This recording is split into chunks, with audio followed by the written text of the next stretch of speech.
राउत, मैं चाहता हूँ कि आप उनका तालियों से स्वागत करें। जिन बच्चों को बाहर जाना है उनके लिए बहुत अच्छा इम्पोर्टेंट गाइडेंस रहेगा ये शशिकांत राउत सर।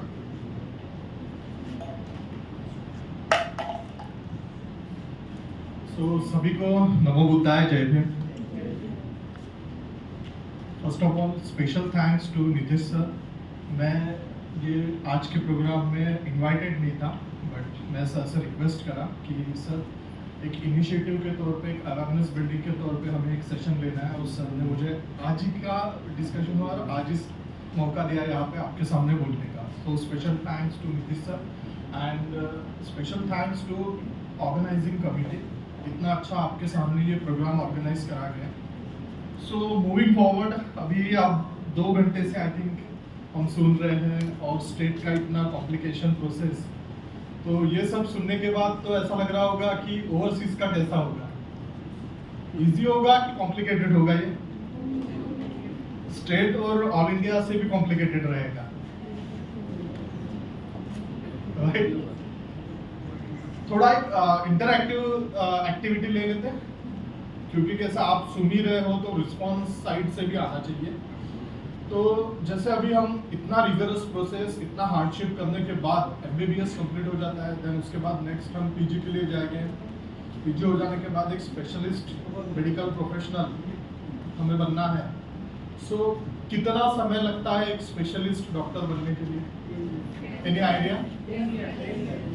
10 ईयर अगर कंटिन्यूएशन में है, अगर गैप हो जाए तो कम से कम 12 साल तो लगता है, राइट? और एक स्पेशलिस्ट जब डॉक्टर बन जाता है इंडिया में, अभी जिस तरीके का कंपटीशन है, सारी चीजें, basically I am not a doctor, but ये process, and I am basically from VS foundation, that is Vajra Sangha foundation. We are working on awareness building on global education. ये एक इनिशिएटिव है कि कैसे हमारे स्टूडेंट को अवेयरनेस बिल्डिंग हो जाए, और best of the best opportunity along with scholarship option, इसके ऊपर हम फोकस कर रहे हैं।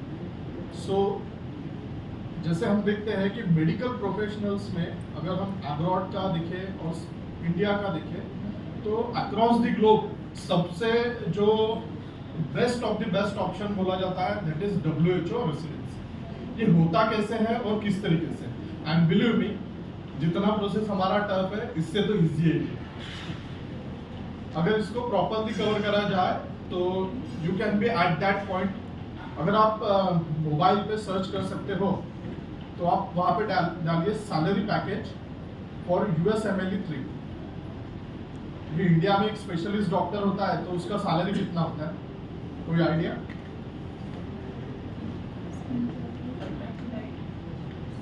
एक लाख से स्टार्ट हो जाता है, 2 या 3 मैक्सिमम, राइट? तो USA में कैसा रहता होगा इनका सैलरी? कुछ आइडिया? एक एनुअल पैकेज आप लोग खाली एक गूगल पे डाल दीजिए, USMLE 3 सैलरी पैकेज।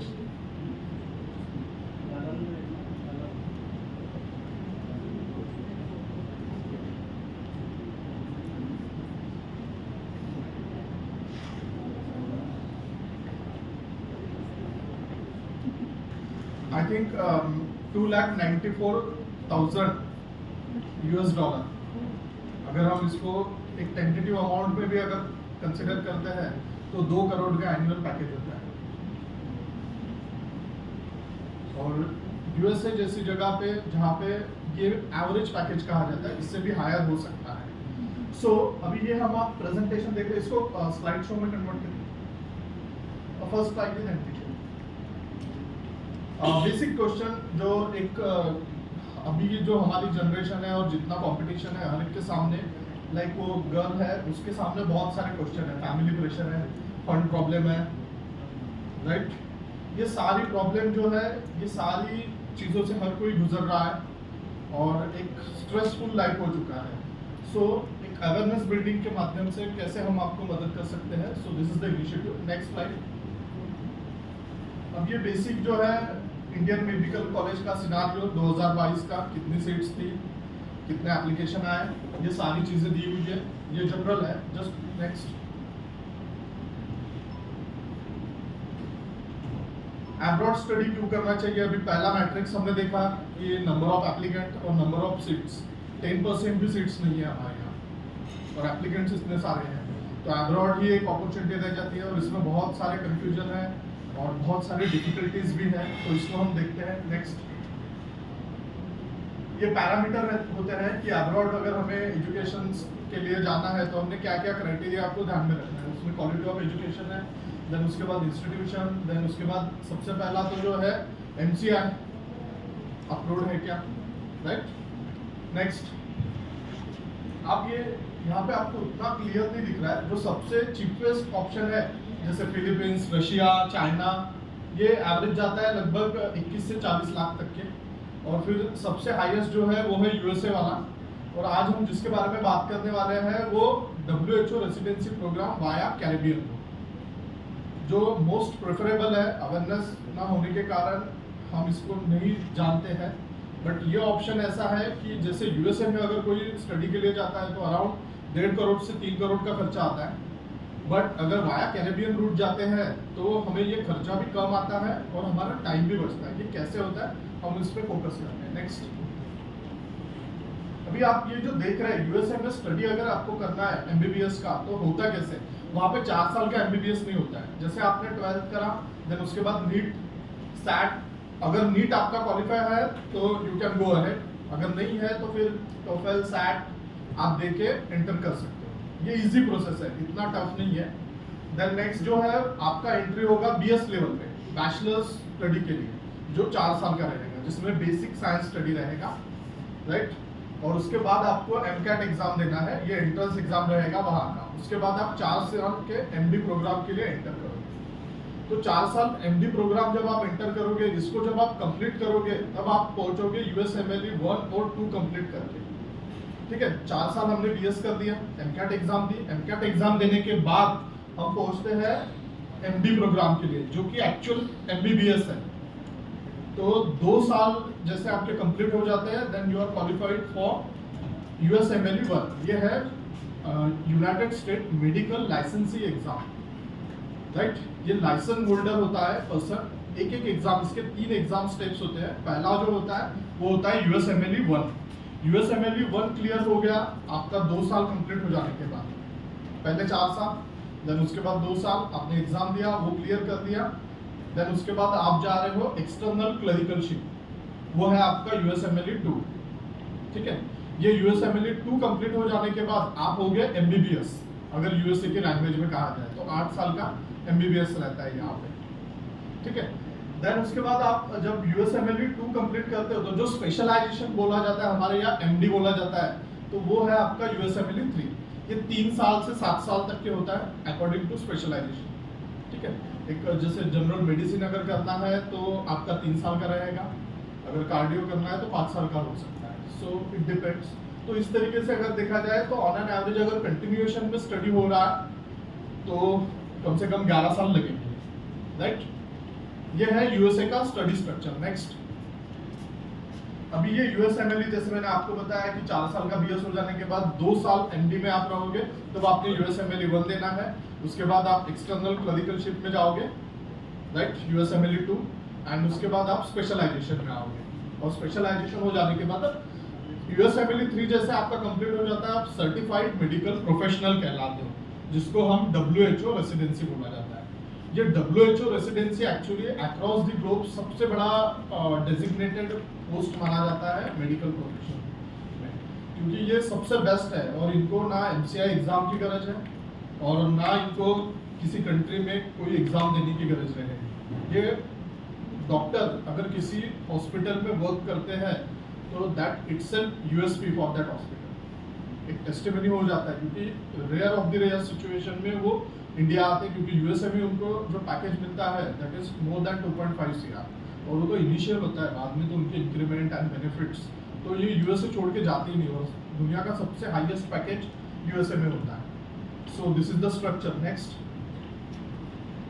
अभी ये जो है एक्चुअली आपको ब्लर दिखेगा, अब ये MBBS वाया कैरिबियन रूट, ये है कैसा, एक्चुअली USA का जो है डिवीजन अगर देखा जाए, हम नॉर्थ और साउथ देखते हैं, तो उसके बाद कैरिबियन जो बीचेस आते हैं उसमें छोटे छोटे बीचेस हैं, जहाँ पे उनको स्टेटस मिला है कंट्री का। इट्स लाइक एक स्पेशल स्टेटस जैसे जम्मू कश्मीर को मिला था, वैसे टाइप में इनको मिला हुआ है।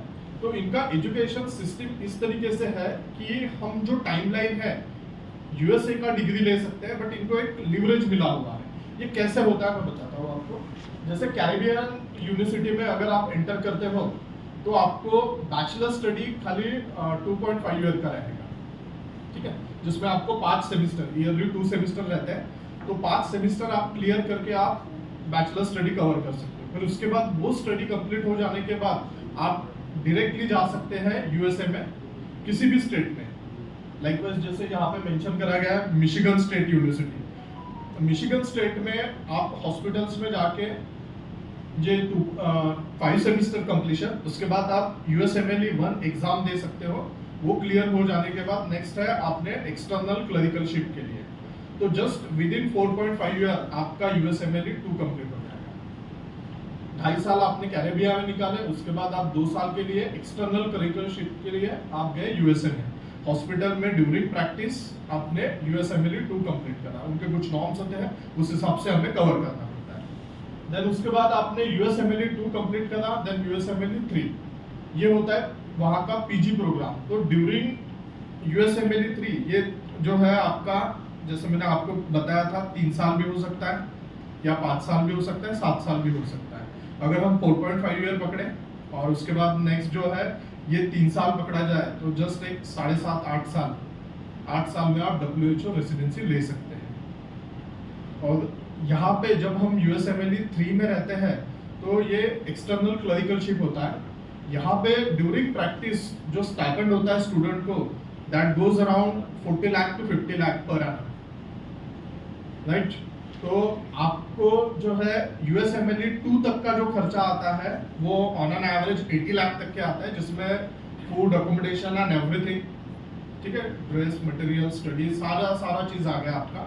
देन उसके बाद आप यूएसएमएलई 3 में एंटर हुए। यूएसएमएलई 3 में एंटर हो जाने के बाद आपका एक्सटर्नल क्लरिकलशिप स्टार्ट होता है, जिसमें आपको 50 लाख का स्टाइपेंड होता है। तो जिसमें अगर हम एक्सपेंसेस भी कवर करे जाए तो मोर देन 10 to 15 लाख के ऊपर जाएगा नहीं। तो बाकी आपका सेविंग रहेगा। तो जो आपका इन्वेस्टमेंट है वो इन्वेस्टमेंट आफ्टर 5 ईयर आपको रिटर्न आ जाएगा। और जैसे आप WHO हो गए तो मैं आपको पहला ही सवाल वही दिया था कि सैलरी कितना है वो कैलकुलेट करें। So this is the best option जो अवेलेबल है। और इतना रिगरस कंपटीशन होने के बाद जो कोई फ्रस्ट्रेट हो जाता है कि नहीं I have to give up, अभी मेरे से नहीं हो सकता और MBBS मेरे स्ट्रीम का नहीं है, so this is the best opportunity available for each and every student. Even यहाँ पे एक और सिस्टम है कि जिनका नीड भी क्वालिफाई नहीं हुआ, जनरली क्वालिफाई तो होना ही चाहिए क्योंकि वो बेसिक है, अगर वो नहीं हो पाता तो यूएसए जैसे सिस्टम में जाके स्टडी कैसे कर पाएगा, राइट। बट फिर भी नहीं होता है तो दैट टॉफल एग्जाम है, टॉफल एग्जाम को क्लियर करके भी स्टूडेंट जा सकता है। बट नीट क्वालिफाई होना इसलिए जरूरी है कि इनकेस उनको इंडिया में अगर आना है और प्रैक्टिस करना है, एट दैट टाइम उनको नीट लगेगा, तो फिर उसको दूसरा फिर एग्जाम कवर करना पड़ेगा। MCI नहीं, बट अपार्ट फ्रॉम दैट उसको बेसिक क्वालिफाइंग एग्जाम कवर करना पड़ेगा।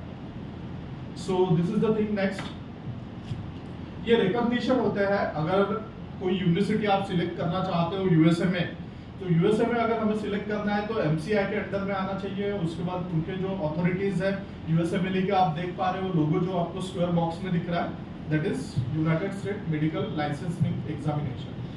सो ये एक सिंपल, वो वहाँ पे 3 जो ब्लॉक्स दिए हुए हैं, वो 3 बॉक्स दैट इज 1 2 3 कंप्लीट आपका certified medical professional, that is WHO।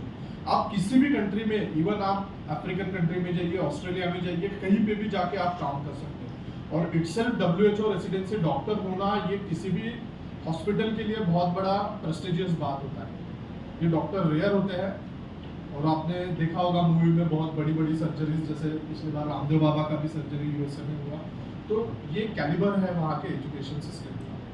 तो एक रिस्पेक्ट, उसके बाद प्रेस्टिजियस पोजीशन और हायर पैकेज, ये सारी चीज़ें जो हम एक्सपेक्ट करते हैं, so all this are available in USA. Scholarship university से रहेगा, इसका स्कॉलरशिप एग्जाम तो नहीं है। जैसे अगर हम देखा जाए, अभी हमें महाराष्ट्र में भी अगर प्राइवेट इंस्टीट्यूशन या डीम्ड इंस्टीट्यूशन में एमबीबीएस के लिए जाना है तो ऑलमोस्ट मैनेजमेंट सीट का जो बजट जाता है नॉट लेस देन 1 CR है, राइट। तो यूनिवर्सिटीज़ को स्कॉलरशिप देती है अराउंड 10 to 15%, उनका कुछ फी रिडक्शन रहेगा, वो ब्राइट स्टूडेंट के लिए होता है। सो नेक्स्ट एलिजिबिलिटी क्राइटेरिया, वही बेसिक जो हमारे यहाँ है 12th होना चाहिए, नीट देना चाहिए, बाकी तो जनरल डॉक्यूमेंटेशन है, एसओपी वगैरह। नेक्स्ट ये डॉक्यूमेंटेशन प्रोसेस है, तो ये प्रोसेस 1 by 1 फॉलो करा जा सकता है और इजी है, कुछ नहीं है ज़्यादा। Next, thank you. Any query हम क्वेरी सेशन में ही लेते हैं, right. So thanks a lot for your patience listening.